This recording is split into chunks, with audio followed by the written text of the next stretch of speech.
সকালটা আজকে শুরু হয়েছে খারাপ দিয়ে, তাই খারাপ সমস্ত কিছু নিয়ে আজকের এই ব্লগ। সত্যি কথা বলতে মাছ খেয়ে যে এমন অঘটন ঘটবে কে জানতো বলো তো বন্ধুরা। কাটা খেয়ে হলো কাটার ফাঁকা, মানে আমার গলায় পুরো কাটা বিঁধে ফাঁকা ফাঁকা হয়ে গেছে। তো চলো, এই পুকুর পাড়, ছোট্ট বাচ্চাদের মাছ ধরার আনন্দ, সাথে হচ্ছে প্রেসারের সিটি আর গরম গরম ফুলকো রুটি, সমস্ত কিছু দিয়েই আজকের এই ব্লগ। কিন্তু সত্যি কথা বলতে শরীর যদি ভালো না থাকে তাহলে কি কোনো কিছুতে মন ভালো লাগে বলো? যতই এটা খাও সেটা খাও, মনে হচ্ছে এখনই সব কিছু পেটের ভিতর থেকে যেন বেরিয়ে আসবে। তাই তড়িহড়ি করে কোনো কিছু না ভেবে ছুটলাম ডাক্তারের কাছে, বাড়িতে অতিথি রাখা। তো চলো সকাল থেকে শুরু করছি গল্পটা। গতকালকে বোন এসেছে, তোমরা তো জানোই আমার বোন এখানে হস্টেলে পড়াশুনো করে। তো এসেছে থাকতে, তো বললাম ঠিক আছে চলো সকালবেলায় কিছু নাস্তা পানির একটু জোগাড় করি। আমি ঘুম থেকে উঠেই দেখি কয়েকটা কাপড়গুলো ভেজা ছিল, মেলে দিলাম, সুন্দর রোদ্র উঠেছে। আর স্কুটির চার্জারটা তো খুলে দিতেই হয় প্রতিদিনের মতোই।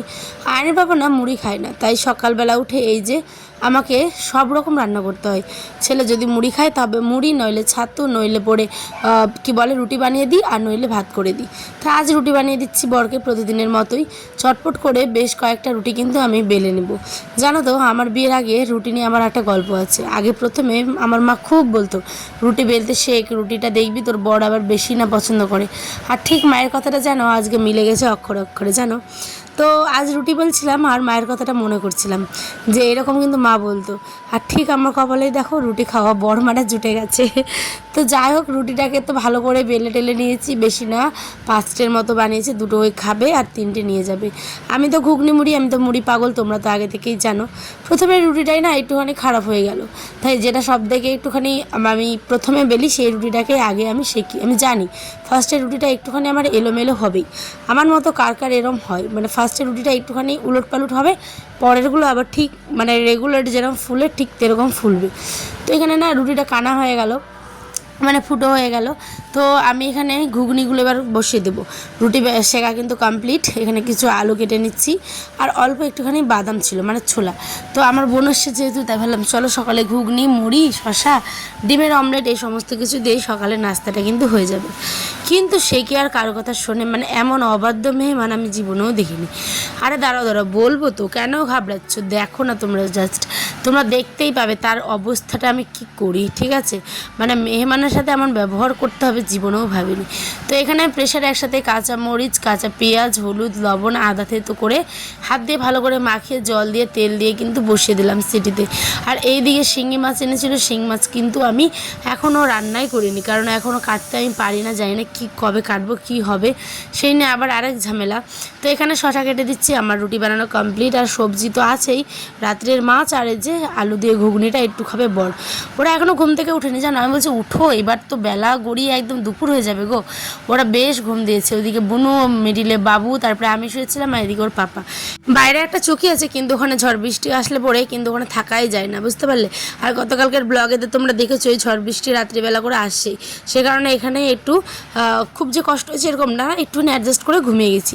তারপর ওর পাপা যাচ্ছে, ওর মাসি মানে আয়নের মাসি যেহেতু একবারে মাছ খেতেই পারছে না, সেই কারণে তোমরা কালকে দেখেছো ওই ডিমে ভাজা আর কি ভেন্ডি ভাজা দিয়ে ভাত খেয়েছিল। তাই সকালে ওর দাদা যাচ্ছে এখন চিকেন আনতে, একটুখানি ওকে চিকেন আর পোলাও করে দেবো। কিন্তু সে সমস্ত কিছু আজকে আর শেয়ার করতে হয়তো পারবো না ব্লগে, কারণটা আজ আমার হঠাৎ করেই মানে এত পরিমাণ স্টোরেজটা ফুল হয়ে গেছে যে অনেক পরিমাণ ভিডিও জমা হয়ে গেছে। তো তোমার দাদাভাই গেল একটু বাজারে।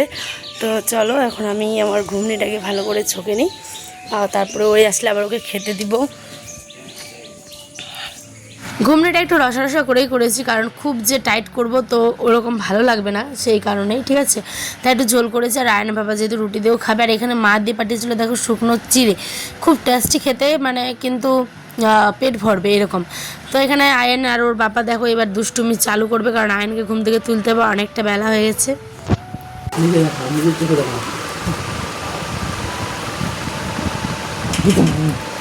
রাতে ছড়ছড় করে পেচ্ছাপ করাই দিয়েছি ওকে আমি, কমক্ষণ পেচ্ছাপ করেছে 2:30টার দিকে উঠাইছিলাম।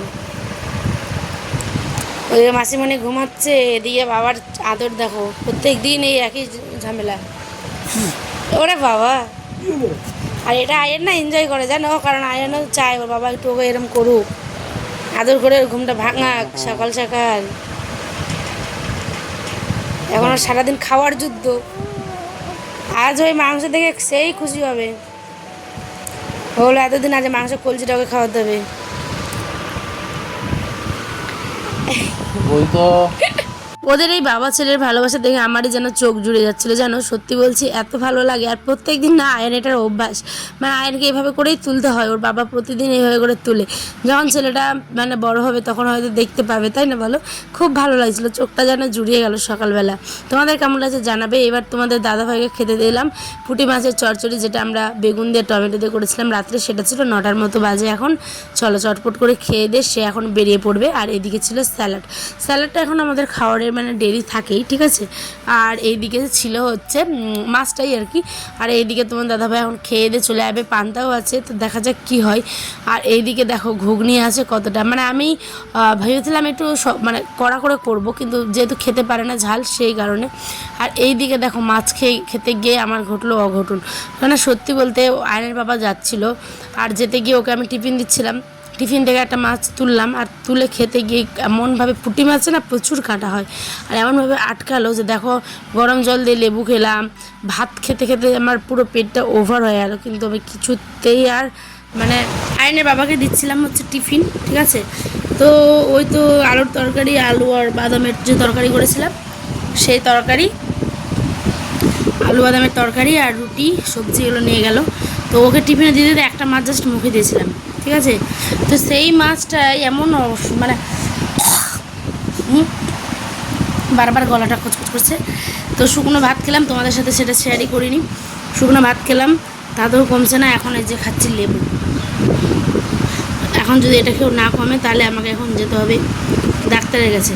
তো যাই হোক, তোমরা কারা কারা জানো কি খেলে এটা মানে সমাধান, একটুখানি জানো প্লিজ। এদিকে ছেলে বায়না ধরেছে, মা আমি ছাতু খাবো, ওর নানি দিয়ে পাঠিয়েছে ওর জন্য আর কি। তো বললাম ঠিক আছে চলো ছাতু দিয়ে একটু নুন একটু চিনি দিয়ে মেখে দিব, খুব ভালো করে কিন্তু আমার ছেলে এই ছাতুটা খায়। আর বেশ ঘুলে দিলে না ওর ভালোও লাগে খেতে, আমি জানি বুঝতে পারি। তো তাই এর যে ভালো করে ঘুলে দিলাম, আমার হাজার কষ্ট হলেও ওর তো পেটটা ভর্তি করতেই হবে, তাই না। এদিকে আমি এখন ওকে খাইয়ে টাইয়ে দিয়ে তারপরে দেখো আবারও লেবু জল দিয়ে গার্গেল করছি, কোনোভাবে কমছে না। লাস্টে আমি এখন বেরিয়ে পড়েছিলাম হচ্ছে ওষুধ আনতে ডাক্তারের কাছে, কিন্তু দেখো এই যে ডিম দিচ্ছে সেন্টারে। তো ভাবলাম চলো ছেলেটার ডিমটা কানা মিস হবে, সিদ্ধ ডিমটা নিয়ে আসি। আর আসতে গিয়ে দেখি ছোট ছোট বাচ্চারা দেখো পুকুর পাড়ে কি করে, খুঁজে রে খেজে মাছ রে, পালা নাকি বড্ড মাছ ছিল। চপড়া মাছ আছে, চপড়া সাটি একদম না খেয়ে আদের না খেয়ে মাছ খা দেখি, খা ফের। একদম মাছ ওরে দে বাহ, খাইছে ছেলের বাচ্চা বড় বাহ। তো ছোটো ছোটো পাড়ার বাচ্চারা মিলে মাছগুলো আসছে, ছোট ছোট মাছ যেগুলো পুঁটি খলসা বলে, সেই মাছগুলোকে ধরে ওরা পলিথিনের ভিতরে জল দিয়ে আবার বেশভাবে সুন্দর করে আটকে রাখছে। ওরা খাবে হয়তো, ওরা পিকনিক করে যায়। চলো আমি যাই মানে ডাক্তারের কাছে। আমি কিন্তু আয়নকে দিয়ে দিলাম চকলেট আর হচ্ছে কিনে দিয়ে আর কি, ওর মাসির কাছে আছে। আর এখন এই যে এই রাস্তাটা দেখছো মিডিলে, এটা হচ্ছে আমাদের বাড়ির পথ। আর এই দিকে যাব যেখানে ভ্যানটা যাচ্ছে, ওই দিক দিয়ে যাবো হচ্ছে পাশের স্ট্যান্ডে, ওখানে হোমিওপ্যাথি একটা ছোট্ট মোট্ট দোকান আছে, ছোটো প্যাকেট বড় ধামাকা বলে না, ঠিক তেমনটাই। ছোটো প্যাকেট হলে কী হবে, দারুণ খেতে। অনেকক্ষণ ধরে টোটোর জন্য দাঁড়িয়ে আছি, মানে এই রাস্তাটা আমাদের সচরাচর শুক্রবার আর কি বৃহস্পতিবার করে পাওয়াই যায় না। তো বুনু যেহেতু বৃহস্পতিবার এসেছিলো, আর আজ যেহেতু শুক্রবারের এটা ব্লগ, তো শুক্রবার আমাদের এই পাশের গ্রামে আবার হাট লাগে, ঠিক আছে পাশে, তো সেই জন্য টোটো কম। তো অনেক কষ্ট করে আধ ঘন্টা না 10-15 মিনিট দাঁড়িয়ে থাকার পর টোটো পেয়েছি। তারপরে দেখো আমাদের গ্রামের, বলি না আমি তোমাদের ব্লগে, জলের দেখো থই থই অবস্থা, ডিগি পুকুর খাল বিল সমস্ত কিছু ভর্তি হয়ে গেছে। তাই তো এখন প্রচুর পরিমাণে মাছও পাওয়া যায়।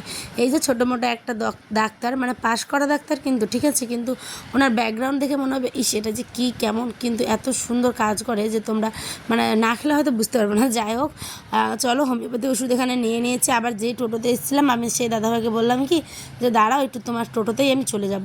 সুতির শাড়ি পরেই চলে গেছি, মানে অত টাইম নেই, বললাম না একদম পাশের মার্কেটেই। তো চলো এসে দেখি দেখো কেমন অবাধ্য কুটুম। সেই বুনুকে বলেছি সকালবেলা, দেখেছো তোমাদের সামনে আমি দেখেছিলাম ঘুগনিটা যে করেছি, এখন বাজে 12টার মতো। দেখো পেঁয়াজ চানাচুর মুড়ি সমস্ত কিছু দিয়ে মেখে দিলাম, কিন্তু কিছু মানে 2 মুঠ শুধু খেয়েছে আর বলছে আমি খেতেই পারছি না। মানে আমার বোন কিছু খেতেই চাইছে না, জানি না কেন। তো এরম অবাধ্য মেয়ে মানে আমি জানি না, মানে দেখিনি কখনো। তোমাদের সাথেও কি এরম হয় আমি জানি না। মানে যেটাই রান্না করে দিচ্ছে বলছে আমি খেতে পারছি না, আমার এটা হচ্ছে, গ্যাস হয়ে যাচ্ছে, এটা সেটা মানে বলতেই আছে। যাই হোক চলো আজকের এই ব্লগটা এখানে শেষ করছি, 10 মিনিটের উপর হয়ে গেছে। যাই হোক আগামী দিন শেয়ার করবো কী কী রান্না করেছি দুপুরে, আর কাটাটা আমার মানে কমেছে না কমেনি, ওষুধ এনে খেলাম কিনা সমস্ত কিছু ডিটেলস শেয়ার করবো। তো চ্যানেল সাবস্ক্রাইব করো, দেখা হবে অন্য একটি ব্লগে। সকলে ভালো থেকো, সুস্থ থেকো, বাই।